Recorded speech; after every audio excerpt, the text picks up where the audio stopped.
We're starting a little bit late. We've been waiting for the latecomers to arrive, but I think we'll go ahead. They tell me from yesterday that most people arrived 9:30 or so, but we are going to go ahead and get going, at least with the introductory part, and hopefully we'll fill up a little more as the morning progresses. Before we start, I just wanted to let anyone know who would like to hear the presentations in Spanish. We do have translation equipment at the back. Is there anyone who needs it who does not have it? Okay, 30? So 2 more. Spanish is on channel 3, is that correct? So you just need to turn it on and turn it to channel 3. And if you need to switch it to, if anyone needs to switch to English translation, we do have one presentation that will be in Spanish. Then we'll give you an opportunity to get a headset, and English will be on channel 1. Okay, so we'll be a little flexible with that. We didn't want to sign it out. And we ask anyone who has the equipment, be sure not to accidentally leave with it. So we'll try to monitor that, but we ask you to help us out and really watch that you don't accidentally walk off and find it when you get to your hotel at night and not remembering which session that one came from. So, thank you.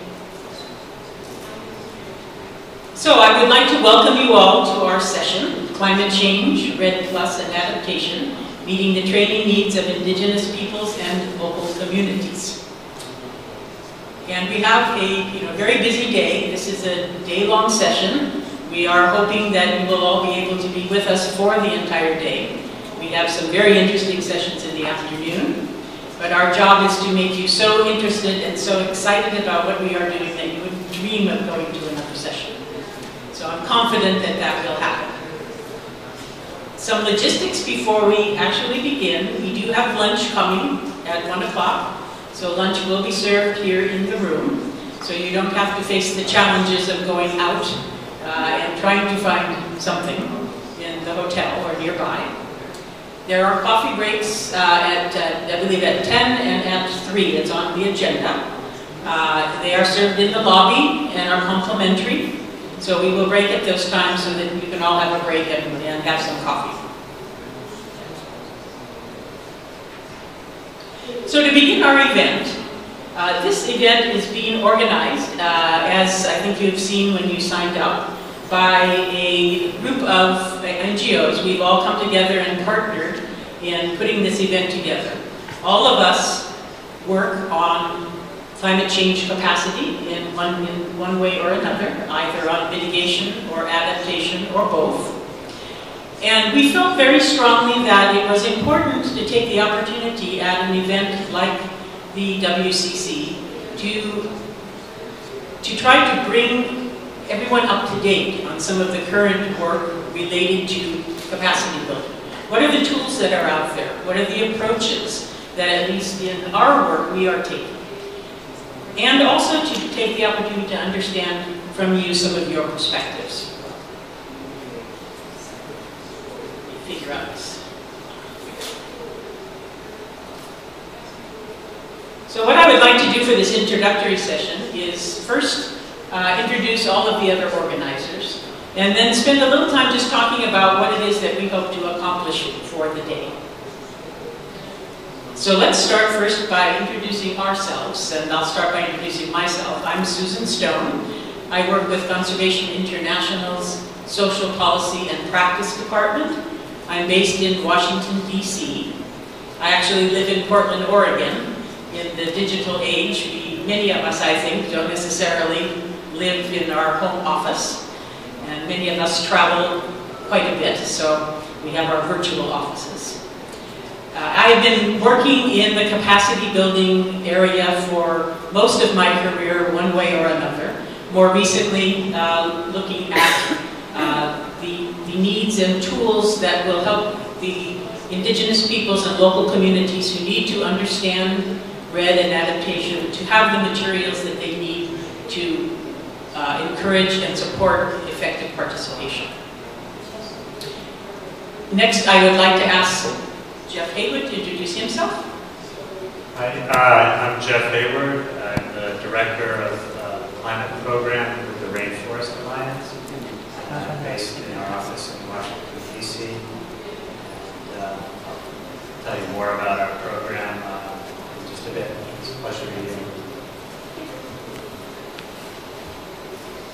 I'm John Chapua. I'm really an origin and working in the ICN headquarters in the Global Forest Program as a Trade Program Officer. So I will make a presentation short.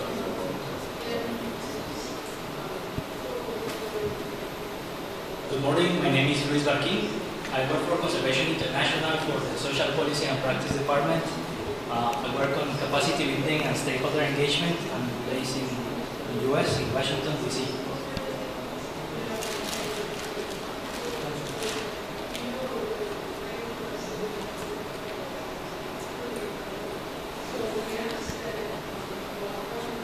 Good morning, everyone. My name is Johnson Seta. I'm a Quechua person from the Ecuadorian Amazon. I work with Conservation International based in Washington, D.C. I work as indigenous advisor. I've been for a long time working with my own organizations in Ecuador and in Latin America.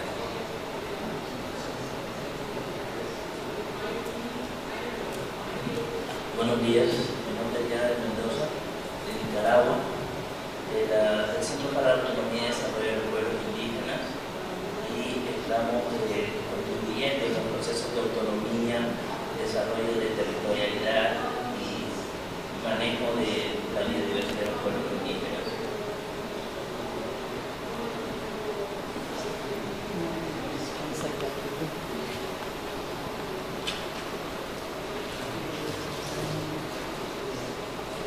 Good morning, everybody. My name is Arturo Santos, I'm from IUCN. But I'm here to present Kathy's experience from Elena Morianchi. She couldn't come, so she asked us if I can present the Kathy experience in Costa Rica. So I'll try to do my best on that regard.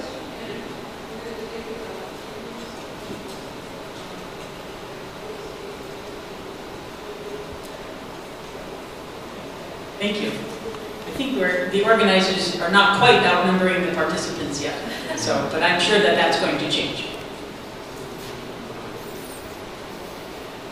So we wanted to just share with you for a moment the shared learning objectives that we hope to achieve today. And as you see by the words that are highlighted in blue, there are three basic things that we would like to do today. And we would like to, along with the participants in a shared learning environment, learn about available tools and training methods, different processes that exist currently and how they are helping indigenous peoples, local communities, and other local stakeholders to better understand and participate in REDD+ and adaptation processes, whether that is participation in decision-making, policy-making, or implementation. We would also like to create opportunities for us to share our experiences with one another. I think we will have a lot of experiences among all of you here in the room. And it's an opportunity that doesn't come too often to have people from so many different places around the world to share some of the challenges and perspectives that they have. And finally, we're going to be asking you to provide feedback on how training tools can most effectively support indigenous peoples and local communities, how they can be more effectively not only developed but delivered and made available to organizations that do training, to indigenous organizations that want to set up their own training programs, to communities who are doing training in their own ways and in their own time frames in their communities. So they're, in a sense, very simple learning objectives. It's really coming together to share information, understand experiences, and make what we do more effective by hearing more about your needs and your perspectives on capacity building for climate change. Some of the expectations for this event, I went through to look at the pre-registration section of the IUCN website. And I thought the expectations that were listed there by the participants who registered, I thought, were very indicative of some of the things that we were hoping people would want to get out of this day. And if you look at some of these comments, there are a lot of comments about RED. RED seems to be, an area, as we well know from other events, of very high interest. But in different, there are different perspectives here. Understanding how conservation, the needs for conservation and the needs of indigenous peoples are integrated and interconnected. How you can become better involved and better informed about RED. How you can understand about the roles of indigenous peoples in climate change mitigation and adaptation. How to improve capacity building skills. So as you can see, there are a variety of expectations for this session. And I encourage you as we move through the day, if there are issues that you really would like to hear more about, that you raise those issues, either in the discussion groups that we'll be having at your tables, or if you see to my right over here, there's a parking lot. You have little sticky papers on your tables.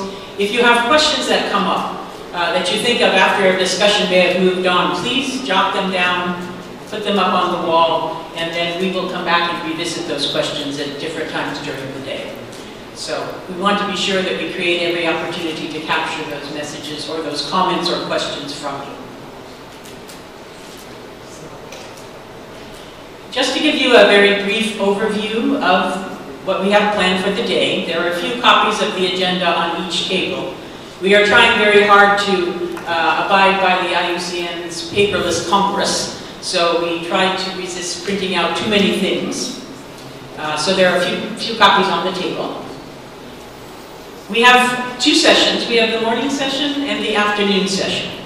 And we are trying to move through the day to accomplish those objectives by first starting out with our introductory activities. And then our first working session will be in understanding what it is that the organizing groups, the NGOs, the 5 NGOs that have organized this event, what are we doing now? Just as a way of starting the discussion. Talking about the programs that exist within our organizations that drive our capacity building work. So we'll have a short overview from each of the organizers to set the stage for our experiences. After the coffee break, we'll then move into a session that is reaching more out to you as a group to understand the role of training in promoting effective participation. That session will be led by Yader Lewis and Johnson Serda, and we hope to have a very rich discussion about the perspectives of indigenous communities, talking about training needs, gaps, and really having some good discussion about your perspectives.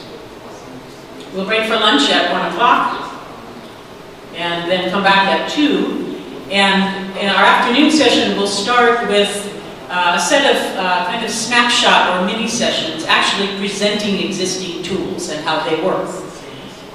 We will be also distributing in the afternoon a CD that contains all of these tools, as well as a number, there's a gigabyte of resources on that CD. Each of the organizing organizations has provided a set of resources that provides a wealth of information on capacity building, training, and on issues that support those tools. So we'll be distributing those in the afternoon session. And it'll give you a chance to actually see how some of these training tools are working in action. We'll then move into a feedback session as our last working session of the day. That session will be led by Jeff Hayward from Rainforest Alliance, and that will be in looking at learning from the knowledge and experience of all of you and your organizations. So we will have talked to you about the kinds of tools that we developed and how we're using them, and we want to hear from you about tools and methods and training approaches that you may be using, and understanding issues that you may have experienced in your work that can help us do a better job at being more effective with tool development and how those are used and how those are made available. And then we'll wrap up the day and try to bring everything back together and some conclusions for the day. So So are there any questions about the flow of things before we actually get started? Any comments? I promise the coffee won't be too long. I sense we all need a little caffeine this morning. I know my coffee was too many hours ago. So. I will be moderating moderating the session today, so you'll see me out and about. If you have any questions or any needs, just flag me down, and we'll be happy to try to take care of those. But for now, we will go ahead and have people coming in as they arrive, if you don't mind being flexible. I know usually I like to have a group start and not be interrupted, but given some of the transportation distances, if people are coming a bit late, I hope you are all right if we just go ahead and admit additional participants. And the one last housekeeping issue is that you'll note we do have, IUCN has been videoing all of the sessions at the Congress. So we do have a volunteer who is going to be videoing for us. And we would also like to take photographs. So I just wanted to let you know that we would like to do that to make sure that you are all in agreement that we can take photographs of the workshop and that you're aware that there is a video being made. So if there are no objections to that. And we also have another volunteer who's doing our technology there. So can we just start out the day with a round of applause for our volunteers? And thank you very much for your help. They were here very early setting everything up for us. So we will move on to our first session.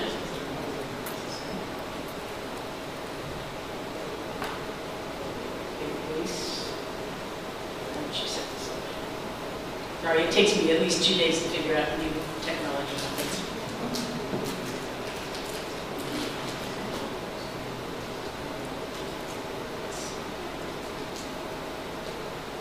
So we'll be starting with our overviews from our organizers. And our first presenter will be Arturo Santos, who, as he said, is presenting on behalf of CATIE.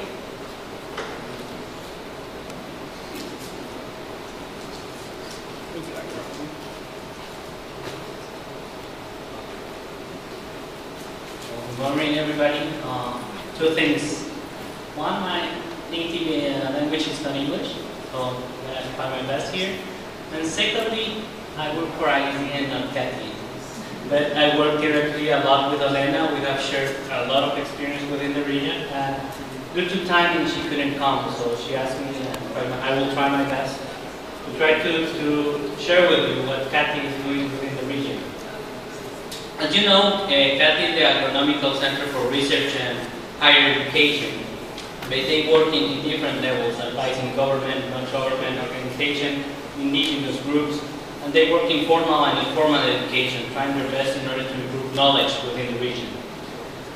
This case scenario was led by Elena Florian, and with the collaboration of Rafael Mignola, Angel Diaz, and also with local stakeholders like Levi Surrek from RICA, that is a local organization, indigenous group, and also with Faustina Torres from Acomuita, that is also a local organization in Costa Rica from indigenous groups.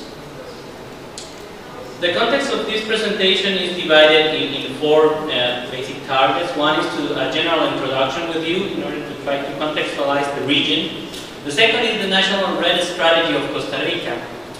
The idea of CATIE is to try to contextualize in each of the countries the guidelines of how to strengthen the capacity of RED. And in this case specifically was lead and meant for Costa Rica. In each of it, we're going to see other examples in Panama further up. But at first what they try to do is contextualize the general knowledge on RED and try to put it within the national and the local context of each country. So we're going to see a little bit better of that. And then we're going to see the pilot capacity building experience that they have done in Talamanca region of Costa Rica. And finally, some discussions on lessons learned that they have acquired within a year of doing this activity. You already have seen this, carbon stockings and the priority of implementing systems for forest and climate change within the globe. But as you know, we're a little bit tiny in the global matters, but highly in biodiversity and highly in multi-ethnic and cultural scenarios. Within that, National Geographic stated a map, and I wanted just to show you this, because if you see in the high peak areas of indigenous groups are one of the biggest blocks of concentration of biodiversity and forest cover. So for us, RED is really keen to be explored in a local context of how has been the traditional management within those traditional communities that have been living there for centuries. And if you see the forest cover, is what the most concentration of forests of tropical rainforests are in. So one of the key scenarios of this strategy is to acknowledge the context and the traditional management of the indigenous people, and not try to overload them with what we're trying to visualize as RED. Basically on the Costa Rican context, as you may know, the procedures is develop your RPP, then design the RED national strategy, and then implementation. At the current status, Costa Rica is designing of the RED national strategy and making all the process of consultation, capacity building, multi-stakeholder dialogue, trying to interact with different sector, private sector, but also trying to interact with the indigenous sector. So within that matter, they are trying to visualize how to interact with different sectors, but at the same time provoke a common agenda. And this is the key phase what we want to discuss at this